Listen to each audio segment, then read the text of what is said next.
Hello everybody. In this video we're going to talk about one nice thing in Microsoft Excel, which is dealing with texts. This is something that we just talked about I think once in this series, and it kind of is helpful in many cases when you deal with texts and you want to manage them a way or another. Before going into the point that I want to make in this video, which actually was the reason I was exploring this feature in Microsoft Excel, I would just like to discuss with you a couple of, or just four functions that are going to be useful, and these are the functions that we are going to use in this video. So let's say we have a text here. I would say I have a name like Michael David, just any random name, and this is a text, and it means that I cannot do any calculations with. I can just write it, and I can deal with it a way or another. So one thing that we might be interested in is knowing how many characters that this text is composed of.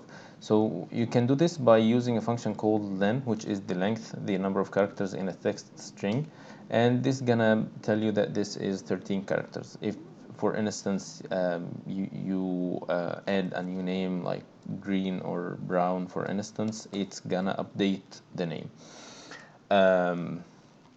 So this is the first function. The second is kind of a nice function that is helpful in many cases when you are interested in a specific character in this text. So let's say I want to know where is letter V. So I can use the function search, which is, as its name tells, it's searching for something. So I'm looking for the letter V. It doesn't matter if it's uppercase or lowercase, it's not case sensitive function within this text, and I'm gonna press enter. It's gonna tell you that it's letter number 11. So 1, 2, 3, 4, 5, 6, 7, 8, 9, 10, 11. So it's the 11th one. So if for instance you're looking for a letter that is repeated in the text, so I have here two letter A's, the fifth one which is here, and I have another one here. So you can make it start searching from one or from a specific location. So if I tell him that you start searching starting from character number 6, so it's gonna 1, 2, 3, 4, 5, 6, so it's gonna start from this E, and that's why it's not gonna give you the output of 5 as it did before, because you're searching from character number 6. So you can, for instance, if I have this starting from 1, which is, by the way, the same thing if you're not putting any number at all. So this is the first A, and then you can put the second A, which is the same function for letter A in this text, and I'm gonna start from this +1. So starting from the next next character after the first A. And now there are two functions left, which is the right and left. So left, it returns a part of the text. So it's gonna tell you, or it's gonna give you the output of the first 5 characters. So it's giving MICHA.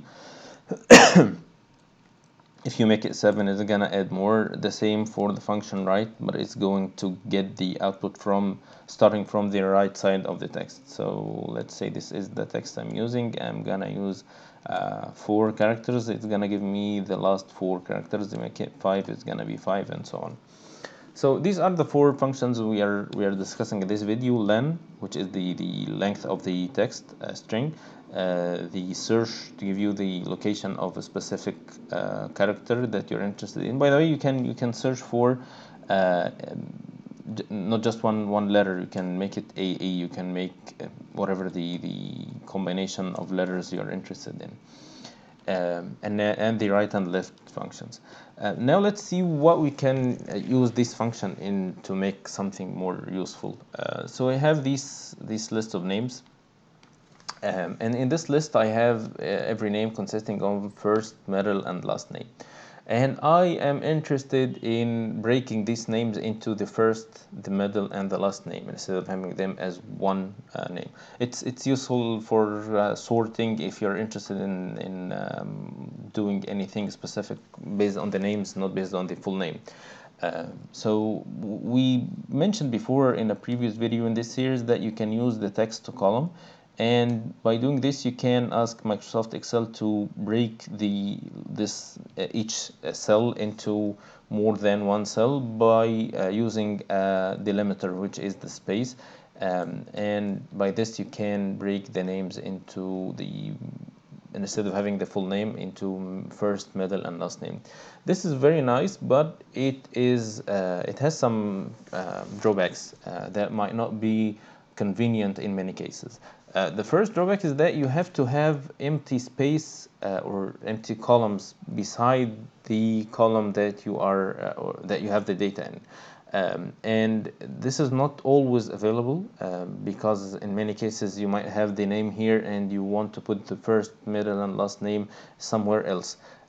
So because you have some data here, so it's not always like a valid thing that you can do. The more important problem is that you are losing the original data by doing this. I don't have the full name anymore. I have the first, the middle, and last name, and I have lost the original data. And in many cases, you might be interested in getting the first, middle, and last name, and to keep the full name as it is. So this is not always the best option that you can do. And one more thing that might be a drawback is that if you add more names here, then there is no way you can have this thing done, the breaking of them done automatically. You have to do the text to columns again. So it's not like a function that you can drag and it's going to do everything. You have to go through the steps of the text to column. So I'm going to undo this and we'll see what we can do to get the first, middle, and last name separately as by typing functions. So I'm going to keep this, and they're gonna be calculated or extracted. It's not a calculation, it's gonna be extracted based on the data that we have here. But before I do this, I will calculate three things. I'm not gonna mention why, because this is something that we'll see while we're doing the calculations, but this is something that we can do in the beginning and then we can get rid of this later. So I'm gonna find the length of the name. I'm gonna calculate the location of the first space and the location of the second space. So to find the length, we said that we can use the length function. Oops, I clicked on F1 by mistake. And the first space is search for space in this text, and the second space is search for space in this text. I'm gonna start from the next character after the first space. So this is something it's not new. We have just mentioned this in the previous sheet here, so it's the same thing. And now for the first name, what I need to do is to use the left function because I want to pick part of the text starting from the left. And this is the text, and the point here is how many characters that I want to type. So if I type 7, it's going to work here, but it's not going to work for the rest of them. Either you would have part of the first name or you have the first name and part of the middle name, so it's not doing what I want to do. Well, what you would notice that this 7 is 8 minus 1, which is the location of the first space minus 1. So I can put this as the first space minus 1. And this is gonna do the job for them all. So whatever name I type here is gonna show up there. So I have now all the names or all the first names extracted while having the original data without messing with them. We can do the same for the last name. The last name is going to be easy as well, but it's going to start with the right function. The right function is needs the text that I want to pick from, and the number of characters, which is the length of the total name minus the location of the second space. And by doing this, I'm doing all this length minus all this length, which will end up with the last name, and it's gonna work for all of them. So it's kind of easy thing. You can extract the last name without having any issues. The middle name is gonna be kind of tricky because, as I mentioned before, I don't know if I mentioned this or not, but I don't know any function that would extract a text from the middle of the text here. I cannot extract this name from the whole name. So I'm gonna do a kind of simple trick, but it's gonna do the job, which is getting the middle and last name. And to do the middle and last name, I'm gonna use the same function that I used here, but instead of using the second space, I'm gonna use the first space. So I'm gonna do the get the text starting from the right minus the first space, which is gonna be the middle and the last name. So this is how I can get the middle and last name, and I'm gonna get the first name in the middle and last name, which would be the middle name.